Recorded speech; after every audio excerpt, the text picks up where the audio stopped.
完结甜文一口气看到底，全文26分钟，请慢慢享用。高中时期我追到了隔壁学校的柳如烟，只因她是兄弟物理竞赛上最强劲的对手。待高冷学霸走下神坛，我突然提了分手。看着他一马平川的飞机场，我面无表情。我觉得你太小了。他红着眼气笑了，好，你摸都没摸过就说我太小了，好得很。8年后，他坐在总裁办公室，眼神冷漠地扫过新入职的我。既然都认识，就不用介绍了，出去吧。毕业后的第3年，我进入了京海最有前途的公司，这是个大公司，我没想过自己能进，连投简历都是我投其他公司时顺手投的，想着有个班上就好，所以我连了解都没去了解一下，只知道他是出了名的难进，可顺手投的简历竟然过了。收到录取消息时，我含着眼泪朝我妈和我爸的照片磕了3个响头。爸妈，一定是你们在天有灵保佑我，对不对？这下你们可以放心了，儿子有出息了。强盛集团叫我明天就去报道，好突然，狗屎运来的好突然，这可是强盛啊，是我做梦都不敢梦的公司啊。强盛是早在我大学时期就很出名的公司，近几年换了新的总裁，势头更甚，而这个新总裁也是相当神秘，不接受采访，也不上一切杂志，只听强盛的员工说，他是一个冷漠到近乎无情的人，好似生活里只有工作，短短几年就成了能叱咤商圈的人物，靠的就是他雷霆的手段。不少人想巴结，奈何新总裁油盐不进，谁的面子都不给，能说一句话就绝不说2句。看完网上贴吧各种关于这位大佬的吹嘘介绍，我没忍住在心里吐槽，这不是霸道总裁标配吗？可对员工这么严苛的人，咋会允许我被录取呢？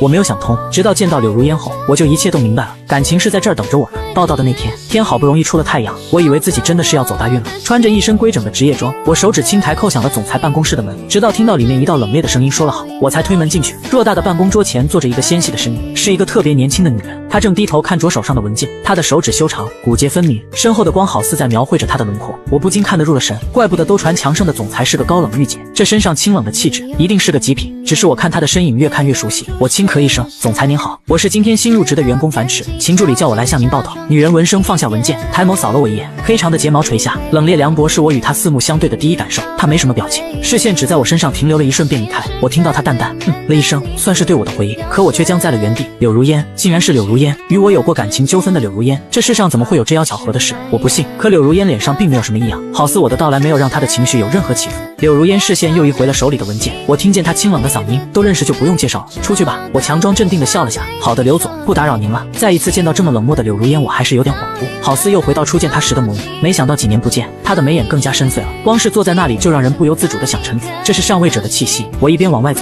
一边掐着自己掌心，希望自己的内心能平静下来。我骗了柳如烟的感情，在我的高3下学期，我与柳如烟本不认识，但我知道她在这附近一带相当出名，是隔壁学校公认的不好惹的人物，学习好，家世好，做事不看任何人的脸色，拽得要命。而我只不过是他隔壁学校一个叫不出名字的闲女，和他是八竿子打不着的关系。柳如烟能栽在我的身上，全靠我脸皮厚，而我吃了豹子胆敢去追她，也只是因为当时的她是我兄弟物理竞赛上最强劲的对手。我看不得兄弟每天挑灯夜读，最后还有可能会输给柳如烟。那时候我想学霸早恋应当也会影响成绩吧，于是我自顾自地开始靠近柳如烟，直至高冷学霸终于走下神坛。而我突然提了分手。分手那天，他半夜把我堵在门口，明明是我在无理取闹，性子那么冷的他却红着眼哄了我好久。别闹了，宝宝。我低着头不说话，他拉着我的手好像在微不可察的颤抖，他的声音好低好低，能不能不分？从来不慌的他，那一刻我在他眼里看到了清晰的慌乱，这可是柳如烟啊。当时我看着他被分手的那委屈啊，我忍了又忍，视线扫过他一马平川的飞机场，撒了个拙劣的火。我觉得你太小了，意思再明显不过。可他有地位，怎么会小？他明明大得要命，但女性的尊严受到质疑。柳如烟像双打的茄子，气急反笑。好，樊迟，你连试都没试过就说我太小，你好得很。直到现在我都不敢告诉他，我是为了让我兄弟贺强能轻松拿下第一，才想出这个馊主意，接近他又甩掉他。想到刚刚那张熟悉又冷漠的俏脸，我安慰自己，柳如烟都做到这个位置，他什么样的人没见过，应该不会与我这样的人一般计较。而且我也就和他纠缠了那么短暂一小会儿，他估计早就忘记有我这号人的存在了，肯定不会与我一般见识的。我就这样在强盛忐忑地上了快1个月的班，柳如烟果然没有为难我，我就说我这样的人又不重要，他怎么可能会记这么久的仇吗？但碍于身份的尴尬，我还是决定能和他少接触就和他少接触。可事与愿违，像是约好一般，公司的好多人都让我去帮他们送文件给柳如烟，说可能因为我是新来的，刘总面对我会温柔好多，他们送文件会要他们半条命。胡说，全是胡说，他们不知道我去送礼是要了半条命。柳如烟那冰冷的气息实在太有压迫感，每次我进去他又不说话，好像连看都不大想看到我。他那越来越阴沉的脸，我走路动静都不敢大了，生怕吵到他的眼睛。怪不得他这么美，公司的那些男同事也不敢喜欢他，实在是太可怕了。这样的氛围里，我的心理和身体都承受着巨大的考验。连续几天，我人都憔悴了好几分。终于有一天，我起晚了，打着哈欠骑上小电驴就出门，早饭都来不及吃。本来工作就烦，等红绿灯的时候还被一辆宝马跌停，差点摔倒。刚想发疯，前面车窗探出一个雄壮威猛的大哥，我收回了刚被扭到的脚，以为他要道歉。我笑着说没事，就扭到了一下脚而已。结果宝马大哥轻哼一声，不屑地瞟了眼我被挤到边角处的小电驴，开着宝马扬长而去。我不敢置信，信，靠，这就走了，问都不问一下，我不想活了，不道歉就是没素质。看了眼时间，我也不敢在原处过多停留，骑上电驴就往公司赶，扭到的脚疼的我咬紧了牙，小电驴的速度却飙到了最快。到公司后，我脸惨白的像是被人吸走了阳气。公司同事一边把要送进总裁办公室的文件往我桌上堆，一边担忧的问我怎么回事，怎么走路怪怪的。我义愤填膺的辱骂了一番宝马大哥，又拍桌子吐槽，要是我开得起宝马，老子起码有素质的很，说话脏字都不得带一个。同事安慰道，小凡再坚持一下，明天就周六了，可以休息一波了。我还想说什么，眼睛瞟到一个熟悉的身影，我立马坐了下来，认真的在电脑上敲敲打打，是柳如烟。许是今天的文件太久没送进去，柳如烟面无表情的从顶楼下来走了一圈，她不动声色的看了我一眼，然后又动作自然的将膏药放在我桌上，没说话。她怎么会知道我脚受伤了？我今天还没去给她送文件呢。我和同事都噤了声，搞不懂她又是闹哪出，不知是不是我的错觉。柳如烟的眼眸好似暗了好几分，只是令我没想到的是，隔天一辆崭新的宝马出现在我那老破小的门前，柳如烟西装革履倚靠在车头，出来倒垃圾的我愣在原地不敢动。此时天只泛了一点点白，柳如烟的脸半陷在阴影里，看不出情绪，却依稀辨得出清秀的模样。我愣了神，恍惚间好像又看到了以前的那个柳如烟，视线落在她的头发上，前端有点微湿，不知道在这里等了多久，是被露水打湿的吗？我现在居住的地方环境不是很好，她和这辆车与这里格格不入，也不知道柳如烟是怎么找到这里的。柳如烟见到我没说话，就这样默默看着我，与平日里的她判若两人。我疑惑地盯着她美艳的脸，问她，刘总您这是？柳如烟这才直视我，眼眸暗了又暗，声音很轻，像是忍了好久一般，宝宝，我每天给你换辆宝马，你别和我怄气了好不好？啪嗒，我手上拎着的垃圾掉落，她这是什么意思？梦游了？没睡醒？还是我没睡醒？我看着眼前高冷静谧却还委屈巴巴的女人，嘴张了好几次，最终小声开口，我不信。听到我脱口而出的3个字，柳如烟轻呵一声，被气笑了，一副我就知道你会这样的表情看着我。我被看得浑身不自在，对于她的美色我一向没什么抵抗力，以前如此，现在也如此。我提醒她，刘总，今天是周末，休息时间。柳如烟的脸变得更冷了，我当然知道，想了想，我叫了她的名字，柳如烟，突然叫她的名字，而不是刘总。柳如烟的身体微不可察的颤了颤，我看着她的眼睛，我们已经分手很久了，现在你是我的顶头上司，用不着给我买宝马。柳如烟眸光暗了暗，手像是要把车钥匙都捏烂了。沉默了一瞬，柳如烟突然上前，将车钥匙放我手上，随手买的而已，不想要就扔了。我不想看到员工骑小电驴摔倒耽误公司的工作，视线不经意扫过我的脚腕，语气淡淡道，那个要记得涂，强盛一般不批假。说着，他转身走向了不远处的一辆豪车，秦助理在远处摇下车窗向我打了个招呼。柳如烟走了几步，停下叫了我一声樊迟，我还没缓过神啊。柳如烟声音里透着隐忍，当初分手我从来就没说过同意。柳如烟已经走了，我拿着车钥匙在原地愣了好久。进入强盛这么多天了，柳如烟一次也没叫过我全名，她对我说的话很少，即使我每天都帮大家送文件，她也很少抬头看我。我以为她对我已经没有了感觉，就像高中最开始那般，连话都不想与我多讲。可当她再次叫我全名的时候，我的心境还是控制不住的颤了颤，因为高中她第一次叫我名字的画面我到现在都记得很清楚。高中时期的柳如烟与现在的柳如烟很不一样，那时的她扎着高马尾，妥妥的校园女神，就是性格有点冷。为了我兄弟的物理竞赛，我想方设法的想认识她，可柳如烟实在太高冷，靠近她我费了好大劲儿，而且她不笑的时候真是清冷了。放学路上我拦住她，她一个眼神都没给我，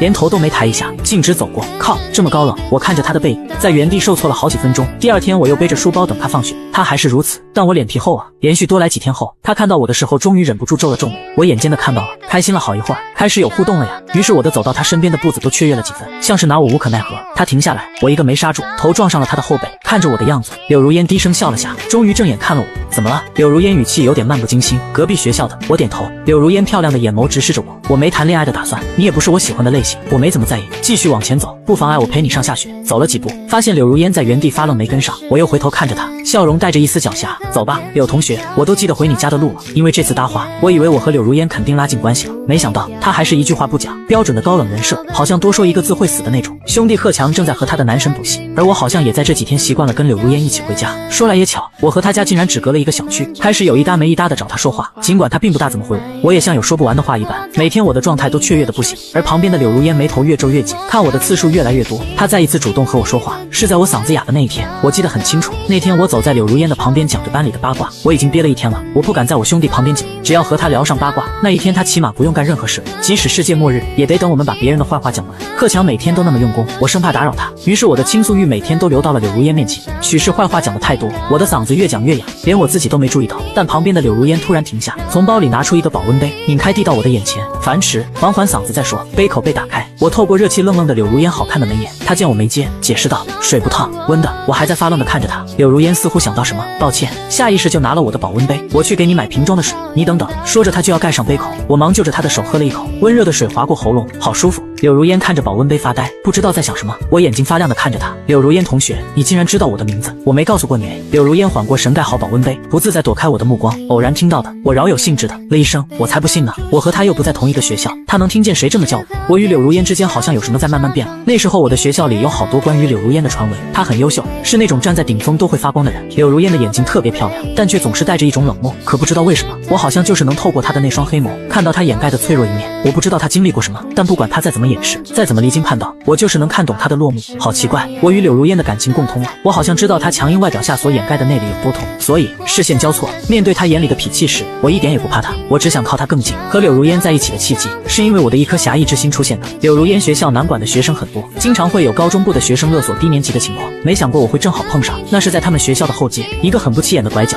，3个初中部的小孩被好几个高个子男生围住，他们正哭哭啼啼的把兜里的钱掏给眼前欺负他们的人。那时候10几岁的少年少女的恶意不加掩饰，以欺负人为乐。高个子的几个男生收了他们的钱，还笑得邪恶，像大爷一般岔开双腿跪下来钻过去，边钻边学狗叫：“哥儿几个今天就放你们走。”几个初中小孩被吓得瑟瑟发抖，高个子男生们笑得更猖狂了。我看不到的墙角听到气愤的咬紧了牙，想着该怎样把这几个小畜生给搞死。看着几个小孩哆哆嗦嗦的就要往下跪，我想也没想，捞起地上的砖头，大吼道：“男儿膝下有黄金，不能跪！”我的一颗侠义之心向来是快过我这变幻不停的胆子的。等我冲过去将正要跪的男生捞起来后，我才发现我的小腿正不停的打颤。看了眼面前满眼不屑的高个子男生们，我笑了笑，拿在手上的板砖是那么的沉重。不瞒你们说，其实我刚刚报警了，他们不怕。我又寻思找个理由把受欺负的小孩带走，但欺负他们的男生不让，还想连我一块打。我告诉你们，你们学校的大姐大柳如烟可是我女朋友，你们要是敢打我一下，你们可就完了。几个高个子男生不信，好笑的看着我，冷哼：“就你能泡到我们学校的柳如烟，谁不知道那人最不好相处？我可没见过有哪个人和他处好关系。就你！”他们说着就要揪我的衣领，我赶忙拉着几个小孩跑几步，被其中一个高个子男生故意伸出的脚绊倒，重重摔到了地上，膝盖破了好大块皮，怒火被点燃。这下我不怕了，好得很，还跑什么呀？这下是老子不放过他们，我要和他们拼命！柳如烟就是这时候出现的，我刚一站起来，还没往前冲，一双手拉住我的手，将我拉到他身边。柳如烟冷着一张脸蹲下身，好看的手给我拍着身上沾上的灰。我听见他闷闷的声音传来：“他们怎么打的你？”我还没说话，那边的男生没忍住惊讶道：“我靠，不会真是女朋友吧？”蹲在地上给我拍灰的柳如烟动作顿了顿，我刚开始心虚，就听见柳如烟轻轻开口：“他是我男朋友。”说着，柳如烟站了起来，面无表情地向几个男生走去。我在后面看着她的背影，此时的她是在发光的。几个男生看着柳如烟眼里的戾气，开始害怕。烟姐，是她自己摔倒的，我们没打她，真是她自己摔倒的。我忙在后面指着她告状，明明就是有人故意把我绊倒。如烟，就是她。那个男生见我指着他更激动了，指着旁边另一个更害怕的男生道：“胡说，你看清楚好不好？明明是他绊倒你，你咋随便乱指啊？”我在后面得意的摇头晃脑。没几分钟，几个男生全吃痛的躺地上了。柳如烟走近我，走，我带你去医院上药。我看清了他眼眸深处夹杂的担心，那一刻呀，心脏雀跃得很，跳了一下又一下。我无比确定，我是喜欢柳如烟的。柳如烟走在我的旁边，我盯着她的手瞧，突然我脑袋发热，试探的伸手牵住了她的手。柳如烟没说话，只是她好看的指节反握住了我那张冰冷的脸上，嘴角正难克制的上扬。她好像心情挺愉悦的。我一向是个怕疼的，刚刚摔倒的时候光顾着生气去，没想着疼。等到了医院，我才觉得好疼。柳如烟就坐在我旁边，静静地看着我。从刚刚牵手开始，她一路上眼神就没从我身上移开过。护士给我上药的时候，我疼得龇牙咧嘴的喊了一声。柳如烟眼睛亮亮的：“你也喜欢盖亚？”我没说话，在想要不要告诉她，我喊的是哎呀。后来她才告诉我，我上药疼的喊盖亚的时候，她觉得我好可爱。我和柳如烟就是在那个时候在一起的。消息传开后，好多人震惊，他们没想到看起来这么不好惹的柳如烟，面对我竟然这么有耐心。和柳如烟在一起的时间越久，我心里就越不安。我好像越来越喜欢柳如烟了，可是我与她的开始太不真诚。柳如烟知道后说不定会讨厌我的，我太清楚她是一个多有原则的人，她认死理的。兄弟的物理竞赛越来越近，而我自己越陷越深。柳如烟对我真的太好了，我惊恐地发现这爱情的漩涡，我快舍不得出来了。于是有一天，我硬着头皮提了分手。柳如烟以为我闹脾气，拉着我哄了好久，最后我和她以我撒的那个拙劣的谎而结束。兄弟出发去参加物理竞赛的那一天下了雨，我感觉自己像青春疼痛文学的男主一样，拉着兄弟边哭边给他加油：“强子，你可一定要考第一啊！我为你可放弃了人生的挚爱啊！你可一定要争气！”这句话我没讲出来，只一个劲儿的哭。兄弟以为我是舍不得他，大男人哭什么？我又不是死了，去参加个比赛，没多久就回来。别想他，我哪是舍不得他，我是在为自己分手而悲伤欲绝啊！但事实告诉我，学霸才不会因为失恋就影响发挥。柳如烟相比平常考得更好了，而贺强没考赢他，偷鸡不成反蚀把米。我知道这事后，心里后悔的不行，早知道就不去招惹柳如烟了。现在我自己想他想得慌。兄弟见我闷闷不乐，以为我是在替他没的第一碗稀，拍着我的后背安慰我：“没事儿，隔壁学校的柳如烟本就厉害，我去之前也没想过要考赢他。现在这个成绩我很满意，也得了保送名额。”我一副要死的样子看了兄弟好几眼，终于忍不住向他说了全部。听完，兄弟静静在我旁边坐下，表情复杂的看了我好几次，憋了半天，憋出一句：樊迟，你真厉害，瞒着我做了这么多。说着他猛地站起来，眼神坚定，我去帮你找隔壁的柳如烟解释，你好不容易遇见喜欢的人，别错过。我忙拉住他，别去，他现在指不定多讨厌我呢。我和柳如烟就这样断联了好久，久到高考越来越近，在我以为我和他就这样结束时，柳如烟来找我。柳如烟就这么站在我们学校的门口，再次站在他的面前，我竟紧张的不行。柳如烟静静的看着我，我问他有事找我吗？柳如烟递了个袋子给我，里面装的是个科的笔记，还给我标注了哪些是重点。他欲言又止，离开的时候说了句：樊迟，高考好好考。我在原地感动坏了。我知道柳如烟是没有做笔记的习惯的，所以这些笔记只可能是他专门给我新写的。分手了他还担心我的高考成绩，我决定一定要考出个好成绩，然后再去带着感谢的幌子重新追求他。但这个世界没有奇迹，我那稀烂的成绩没有因为我最后几天的努力就有质的飞跃。出成绩那天，我接到了一个电话，接通后对面没讲话，我只听得见对方平稳的呼吸声，我也没讲话，就这么静静的听着。我知道他是柳如烟，他想问我的成绩，但我那烂成绩实在说不出口，说啥呀？就300分，说出来我自己都骚得慌。这一年我高考失利，没有去家里给我找好的学校，而是选择了复读。这一年我与柳如烟没有了联系，我想等我考好了就一定要去找她。于是我咬着牙将柳如烟的笔记学烂了。我没想过自己会这么努力，我向来懒，也没什么梦想可言，但喜欢一个人，你就是会有动力，想要站到配得上他的位置去，想着要离他近一点，再近几一点。每次当我关上教室的灯时，我都忍不住要感慨几分，我好像真的找到了自己的目标。家里的人见我这么努力，便不舍得来打扰我，我太专注于自己的世界，以至于家里出了事，我都还被蒙在鼓里。这一年我考出了特别好的成绩，可以去一所很好的大学，但我们樊家破产，家里出了事，爸妈怕影响到我，一直瞒着没讲。我家是做房地产的，爸妈多年的好友骗了他们，背地里转走了好多钱。他让爸妈投资的生意也是个圈套，现在欠了好多债。那人是爸爸过命的朋友，谁也没想过他会骗人。知道出事后，我卖掉了自己的限量版球鞋和手表，爸妈见此愧疚极了。我笑着对他们说：没事儿，反正我也不喜欢了，卖了正好。我爸快50岁的男人第一次在我面前抹了眼泪。老爸，以后把这些钱赚回来了再给你买更好的。老爸东拼西凑，平时谁都敬着的一个人，四处弯腰求人，债终于差不多还清，以为终于可以放松的我们，老天给我们开了一个巨大的玩笑。就有那么巧，工地上突然出了事，听说有工人受伤，爸妈连夜赶去安抚。可就是在那条路上，他们出车祸了，一辆大货车失控地撞向了我爸妈的车。一夜之间，好多事情发生了变化。我赶到医院的时候，爸妈已经撑着最后一口气想和我说再见。我在那天没有了父母，事情发生的太过蹊跷，我想要彻查，但所有证据都在说这是个意外。我爸妈死了，债刚刚还清，现在工地因为工人受伤，我家又欠下好大一笔钱，而骗走我家钱的那人还不知在哪里过着逍遥日子。太多事情容不得我有喘息的机会。在我快要被压垮的时候，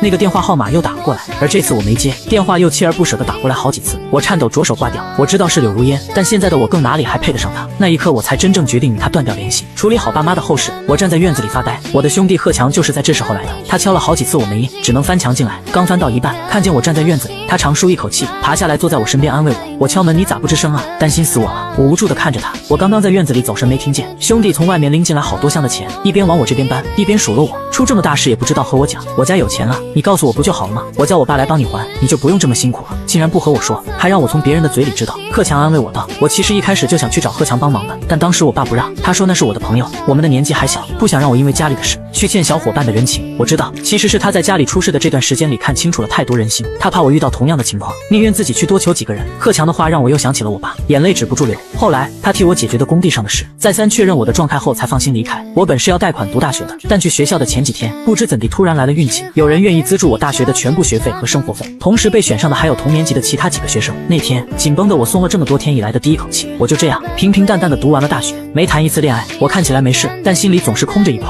于是大学毕业，我没有急着找工作，而是开始了义工旅行，去了世界好多个地方。我自己知道，我是在慢慢治愈自己。就在我以为我已经成功忘记了柳如烟后，她的再次出现还是扰乱了我的内心。我明明已经下定决心了，下定决心要和她做普通的上下级，可现在我好像变得越发贪婪了。今天柳如烟的话让我到半夜都翻来覆去睡不着。我坐起来倒了杯水，打通了兄弟贺强的电话，我将最近发生的事儿一股脑全讲给了他听。他在那边静静听着，听完后轻轻叹了口气，樊迟啊，两个相爱的人，不管隔了多长时间，再见还是会心动的。你以为你和柳如烟这么多年真的断了联系了吗？不是的，柳如烟从来没错过你的消息，你发生的一切她都知道，不然你以为那个骗走叔叔钱的人都过去这么久了还能被抓到？我在电话这头愣了好半天。贺强告诉我，当时柳如烟给我打电话我没接，他担心我便找到贺强。贺强给我带来的那一大笔钱当中，有一部分是柳如烟给的。彼时的他刚试着了解他家里的生意，在贺强要帮我付大学学费被我拒绝后，柳如烟又匿名资助了我的大学费用。为了不让我察觉，他特意同时资助了好几个学生。那时的他还不是强盛的总裁，没有那么多钱，为了我，他不敢有其他多的花销。听贺强讲完后，回过神来的我摸了把已经泪流满面的脸，怎么过了这么多年我一点长进都没有啊？还是那么爱掉眼泪。我吸了下鼻子，强子，发生这么多事，你咋不告诉我呀？贺强在那边叹了口气，你家那位那酱种不让啊，你知道我憋得多难受吗？那柳如烟还非得说你们俩还在闹别扭，要是你知道是他在资助你，肯定不会接受的。我在电话这头听得心虚啊，没想到我在柳如烟心里这么有骨气的吗？要是我知道，起码感动的稀里哗啦，立马想和他结婚。贺强，对啊，我告诉了他呀，我告诉了他你不会的，他非不听啊，油盐不进。和贺强聊完后，我一夜没睡，有些决定，我终于做了出来。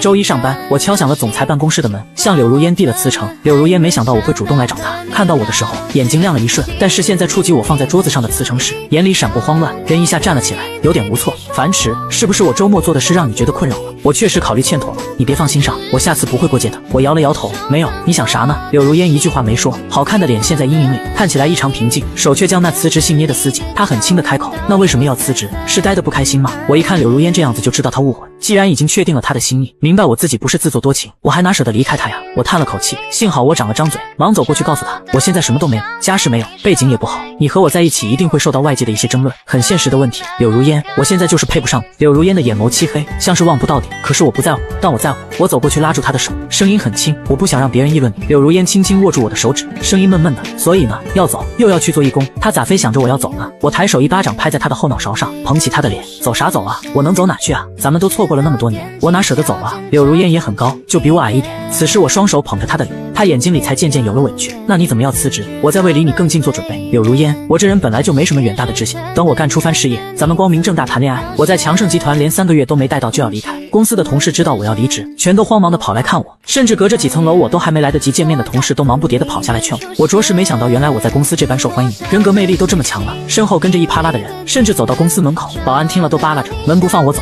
我就奇怪了，平时大家确实对我很好，但也没这么舍不得我呀。反复询问，再三确认是柳如烟本人同意后，他们才放我走。在离开强盛的这1个月里，柳如烟每天都来看我，生怕我跑了。她虽啥都不说，但我知道她在担心我所说的大事业干不成。这其实怪不得她，因为我看起来确实不靠谱。但这一次我是要当调香师，我这个人没什么爱好，也没什么本领，爸妈还在的时候，我什么也不用做，他们说只要我活得开心就好，就连他们在医院闭眼的前夕，都还在嘱咐着我以后自己一个人不要这么有压力，不要想着要为他们做些什么。他们告诉我，凡事没了就没了，我普普通通也没事，最重要的是照顾好自己。而他们很抱歉不能再继续陪我，他们要去另一个地方看着我生活，叫我一定不要伤心太久。所以我一直活得平淡，但一想到如若以后都要和柳如烟一起走，我就觉得我的人生不应该如此普通，所以我一定要把调香这件事做成。我的奶奶是著名的调香大师，只是后代都从了商，没人对调香感兴趣，但我奶奶在好几10年前调的香水就千金难求，而我从小就爱跟着她调香，当时家里不缺钱，就只当它是个爱好，但极少有一件事能让我坚持这么久。可以说奶奶调香的本领大概都传给了我，而现在为了这个全球的调香比赛，我已经准备好久好久了。我要通过这个比赛让大家知道我，更得让那些以为我们樊家已经不会再立起来的人知道，我们樊家没那么容易倒，我这个不中用的儿子会把樊家立起来，这样才对得起到死都不放心闭眼的爸妈。这是一个近10年规模最盛大的比赛，热度一下被炒到了很高，好多公司目光转向了这里，想要发现商机，而我渐渐在比赛里崭露了头角，很多人开始关注我。在发现我是倒闭了的樊氏集团的独苗时，我的热度更高了。樊家做房地产那个樊家，他们家还有人会调香啊？不是早倒闭了吗？这是不做房地产改来做香水了。我靠，刚去查了一下，樊家破产的时候，樊家能主事的人不都死完了吗？就留了个啥都不会的大少爷，这是来调香了？什么全死了？咋没听说过这件事啊？怕不是被人封锁了消息？我就说樊家怎么这几年突然消失了？拜托，这可是全球比赛呀，亚洲面孔就留下了这么一个门外汉。天，是没人了吗？因为没听说过我，所以网上嘲讽我的声音很多。令大家惊奇的是，在质疑声最大的时候，一向低调的强盛集团竟然集体开始控评，连官博都开始公开为我撑腰。强盛的员工涌入评论区，满屏的樊迟是个优秀调香师，樊迟会成功，樊迟调的香水很香，樊迟是个善良勇敢、品质优良的男人。干瘪又直白的评论，硬核的让好多网友没了讨论我的兴趣。强盛会不会控评啊？不会就别出来显眼。瞬间没了想说几句的欲望。不是，这么大个公司谁教他们这么控评的？吵架都没了欲望，我怕说话说重了都觉得是在欺负他们。敢不敢来个能说的？大家不看好我，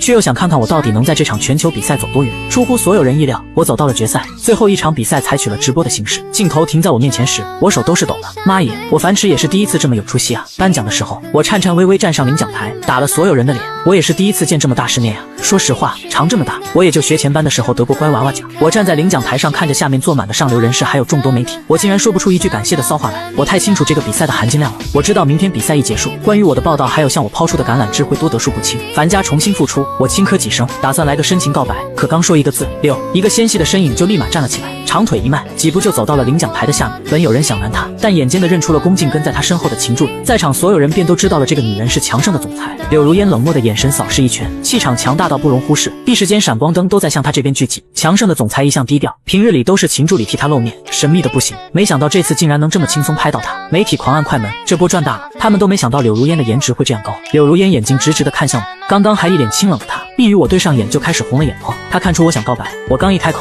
他就叫了我一声宝宝。柳如烟一边点头一边眼神里带着希冀，语气里全是认真。我愿意，宝宝，我愿意的。刚酝酿好感情的我没忍住笑了笑，我抹了把眼泪，轻声对他讲，柳如烟，你先听我说完嘛。众人屏息，看着柳如烟乖乖的点头，我给他道歉，向他说年少时的对不起。我对他讲喜欢，讲不知道我现在站的高度能不能有幸和他有比肩的资格。我笑，柳如烟就跟着笑，我一哭，他也会跟着哭。众人不由得惊讶，不是都在传强盛总裁金贵高冷吗？但没人说他这么感性啊。柳如烟不在乎他人的惊讶，而是认真的听我说。待我说完后，他眼眶红得更加明显了，嘴里嘀咕着，那我们直接结婚。我弯腰在自己的兜里拿着什么，但手抖得厉害，拿了几下都没拿出来。这是一枚求婚戒指。此时那个高冷禁欲的总裁已经绷不住，哭得满脸都是泪水。我单膝下跪，却因为紧张变成了双膝下跪，那手还是抖得厉害。后来我才从秦助理那边知道，决赛那天看着我比赛，柳如烟紧张的快把场下那贵宾席的真皮沙发给抠烂了。秦助理说他跟在柳如烟身边这么久，见到的都是他冷静自持的模样，谈再大的生意也是如此，从没见过柳如烟这样失态。可爱情这件事本就奇妙，大家都在这个过程里一次次妥协，又一次次打破自己的本来的原则，好像大家都在这样沦陷，然后学着怎样爱一个人。和柳如烟在一起后，我把年少一开始接近她的真相告诉了她。说完后，我小心看着她的脸色，我觉得是个人应该都得生气。结果柳如烟听了只停留了一瞬，不在意道，多大点事啊，樊迟，你都不用告诉我。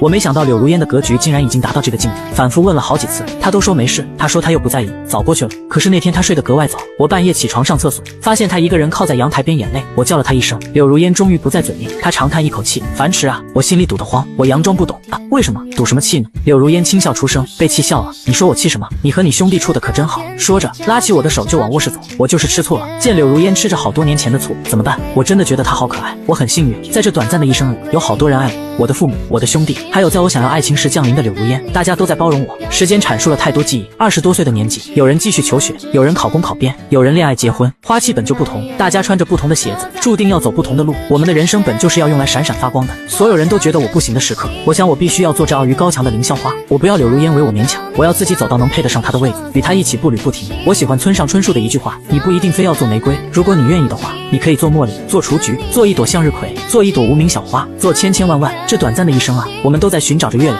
寻到的那一刻，希望我们能坚定一点，要知道这是属于我们自己的月亮，一步都不能让。全文完。关注博主观看更多，完结爽文。